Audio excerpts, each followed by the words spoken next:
दोस्तों नमस्कार। Editors take में आपका स्वागत है। मैं हूं विशाल सूर्यकांत। मिलाते हो उसी को खाक में जो दिल से मिलता है, मेरी जान चाहने वाला बड़ी मुश्किल से मिलता है।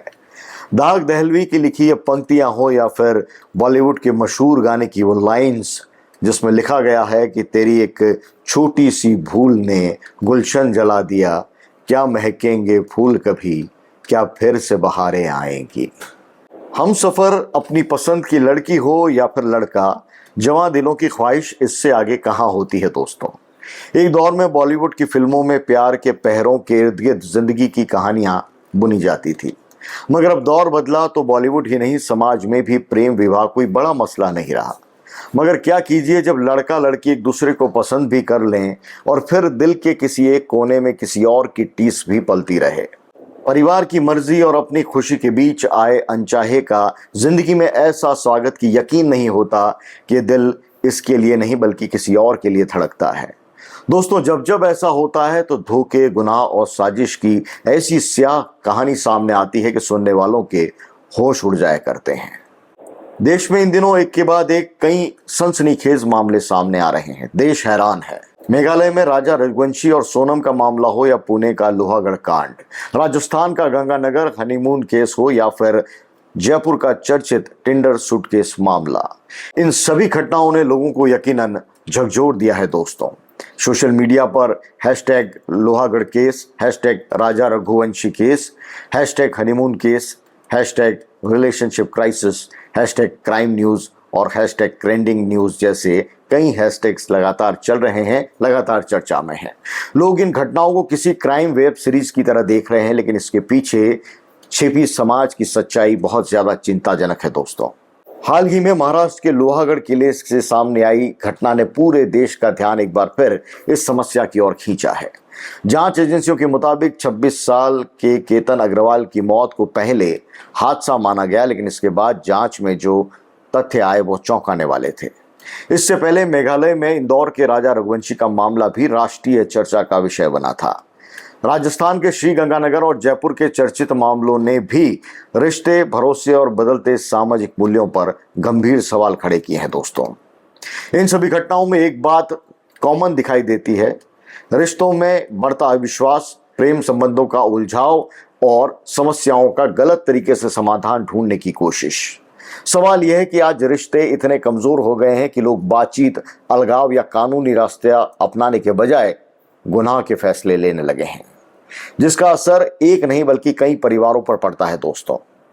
समाज तेजी से बदल रहा है। सोशल मीडिया, डेटिंग एप्स और डिजिटल दुनिया ने लोगों को करीब लाया है, लेकिन रिश्तों को पहले से ज्यादा अस्थायी भी बना दिया है।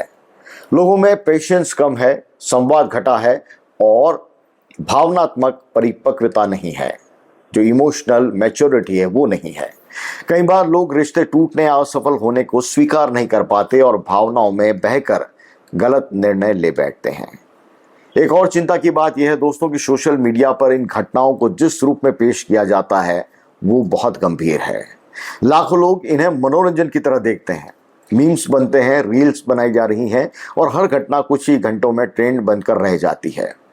जबकि सच्चाई है कि ऐसी हर घटना के पीछे एक बिखरा हुआ परिवार, टूटे सपने, गहरा मानवीय दर्द छिपा रहता है। यह समय सिर्फ हैरान होने का नहीं है दोस्तों, बल्कि समाज के आत्म मंथन का है। परिवार को बच्चों के साथ खुलकर संवाद करना होगा। युवाओं को समझना होगा कि किसी भी रिश्ते से बाहर निकलने का रास्ता गुनाह नहीं हो सकता। मानसिक स्वास्थ्य काउंसलिंग और रिश्तों में ईमानदार बातचीत को बढ़ावा देंगे तो ये समस्या इस रूप में आकार नहीं लेगी। अगर समाज ने समय रहते इस बदलती मानसिकता को नहीं समझा, इस दौर को नहीं रोका, तो लोहागढ़, चेरापूंजी, श्री गंगानगर और जयपुर जैसी कई घटनाएं अपवाद नहीं रहेंगी, बल्कि खतरनाक एक प्रवृत्ति बनकर रह जाएंगी समाज की। आए दिन हमें ऐसे किस्से सुनने मिलेंगे।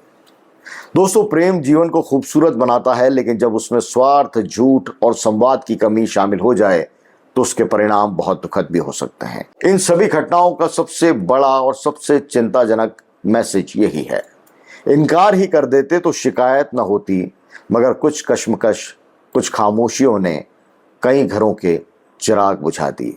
गौर कीजिएगा दोस्तों, समस्या वाकई बहुत बड़ी है। अभी उन लोगों का पहले से ये तैयारी थी क्या था, अभी ये तो बता नहीं पाएंगे हम भी। हमारे लिए भी एक बहुत बड़ा शॉकिंग है। अगर उसको शादी नहीं करनी थी तो सीधा उसने उसके माँ बाप को या हमको किसी चीज से इनकार कर देते, या जिस लड़के के साथ उसका जो भी अफेयर चल रहा है कहीं से भी एक फोटो हमको भेज देते तो भी हम कैंसिल कर देते। इन लोगों ने इतना बड़ा कदम उठाने का क्यों सोचा, और क्या इनकी मानसिकता है? इन लोगों की इतनी क्रूर मानसिकता है कि किसी का 26 साल का लड़का इनके थोड़े से अय्याशी के लिए मार दिया जाए। इनकी इतनी क्रूर विचारधारणा को कहीं तो भी समाज में ध्यान में लेना चाहिए, और ये विचारधारणा इनको इनके परिवार से, इनके संस्कारों से ही आई होगी। उसके सिवा एक 20 साल के लड़की में इतना किसी का मर्डर करने तक का सोच आना और करना कहां तक पॉसिबल है? तो ये इनके माता पिता, परिवार जहां से आई होंगी, उन्होंने किसने क्या सीख दी, अब ये मैं बता नहीं पाऊंगा। देखो, खतरा क्यों नहीं होगा? जो कातिल लोग हैं, मतलब जब वो मेरे बच्चे के साथ ऐसा कर सकते तो हम किसी के साथ भी कर सकते हैं वो लोग। क्योंकि है ना, हमारा तो यही विश्वास था कि हमको इंसाफ मिलेगा। हमको तो आज इंसाफ नहीं मिला तो हमारा तो भरोसा हट गया ना, क्योंकि वो मार के फिर से चले जाएंगे, फिर से छूट जाएंगे। वो तो जमानत मिल गई उसको, सोनम को। अब आगे क्या आप लोग कहाँ तक लड़ाई लड़ने की तैयारी में? देखो, हम तो है ना सरकार से एक ही निवेदन चाहते हैं कि हमको है ना वो सीबीआई जांच चाहिए कि जो भूल हुई है वो सीबीआई जांच में वापस से लिख ले। मतलब कि सोनम बाहर आई तो आई कैसे? मतलब जब उसने इतना बड़ा गुनाह करा और उसको सरकार ने छोड़ा तो छोड़ा कैसा? क्योंकि वो मेरे बच्चे की इतनी बड़ी हत्यारन थी। इसके बाद भी आज मेरे बच्चा तो मेरे को मिला नहीं, और उसको देखो तो मतलब सोनम आई तो आई कैसी? आज मेरे घर पल दिनों की खुशियां आई थी, मैं आज वो खुशियों में थोड़ा सा वो थी बिजी कि चलो मेरे यहाँ खुशियां आई है, और आज वापस से मेरे को अचानक से ही सुनने को मिलता है कि सोनम को जमानत मिल गई। तो मेरे को कितना बड़ा दुख हुआ, मेरे को ऐसा झटका लगा कि मैं खुद जानती नहीं। मेघालय पुलिस की जो जांच है उस पर आप सवाल उठा रहे हैं कि गलत जांच करी, उन्होंने अच्छे से जांच नहीं करी। देखो, स्टार्टिंग में सब मेघालय पुलिस ने जांच अच्छी करी थी, मगर बाद में है ना, अब हमको ऐसा लग रहा है कि जांच में कोई चूक हुई है, या तो मतलब है ना, मतलब कुछ न कुछ तो गड़बड़ हुई है। अब वो गड़बड़ कैसे हुई है ये कुछ समझ नहीं आ रही हमको अभी। प्रधानमंत्री से, गृह मंत्री अमित शाह जी से क्या मांग करना चाहेंगे? हम एक ही मांग करना चाहते हैं, हमें सीबीआई जांच चाहिए, और है ना, हमको इंसाफ नहीं मिला है तो हम इंसाफ के लिए फिर से खड़े होंगे, और हम फिर से लड़ना चाहते हैं कि हमको इंसाफ क्यों नहीं मिला। एक माँ आस लगा के बैठी थी कि मेरे को इंसाफ मिलेगा, मगर वो माँ का भरोसा तोड़ दिया।